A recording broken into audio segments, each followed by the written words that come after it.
خرم but, یہ وہ نام ہے جسے میں تقریباً 2 دہائیوں سے جانتا ہوں، نام ہی نہیں بلکہ بندے کو بھی. اور یہ اس وقت کی بات ہے کہ جب ہم کالج میں ہوتے تھے، اسٹوڈنٹ پالیٹکس میں ہوتے تھے، کھلنڈرے نوجوان ہوتے تھے، تب بھی وہ اسی طرح ماشاءاللہ اسی حسن اور خوبصورتی کو مینٹین کیے ہوئے تھے جو آج بھی ہیں.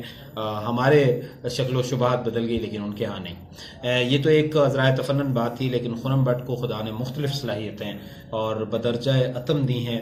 وہ ایک اچھے فوٹوگرافر بھی ہیں، وہ اچھے فوٹو جرنلسٹ بھی ہیں، وہ اچھے کالمسٹ بھی ہیں، وہ اچھے ناؤ ایمرجنگ یوٹیوبر بھی ہیں. تو میں آپ کو جو سب سے اچھی بات ہے وہ یہ ہے کہ مجھے یاد ہے کہ جب ہم پرویز مشرف دور میں جیل میں چلے گئے تو اس وقت بھی یہ ون آف دا جرنلسٹ تھے جو اکثر ہماری پیشیوں کی جو ہے وہ عدلیہ بحالی تحریک میں کوریج بھی کیا کرتے تھے. لیکن کمال لکھتے ہیں، ان کی تحریریں جب آئیں تو وہ پہلی تحریر میں نے پڑھی، مجھے اس کا ایگزیکٹ عنوان یاد نہیں ہے، لیکن وہ تھی کہ جی مرد کی مردانگی کو ایلیبوریٹ کرتی ہوئی ایک تحریر تھی. آئی وش کہ وہ اس کا ٹائٹل کریکٹ کر دیں.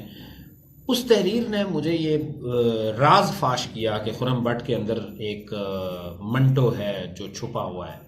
آئی wish all the best to Khurram Butt. اب یوٹیوب چینل جو ہے وہ بٹ گمانیاں شروع کیا ہے. میں چاہتا ہوں کہ کاش خرم بٹ اسی طریقے سے اس معاشرے میں جس میں دانش مندی کا قحط ہے، قحط الرجال ہے، اس معاشرے میں وہ دانش اور روشنی کو پھیلاتے رہیں. Very good luck Khurram Butt for بٹ گمانیاں. Thank you.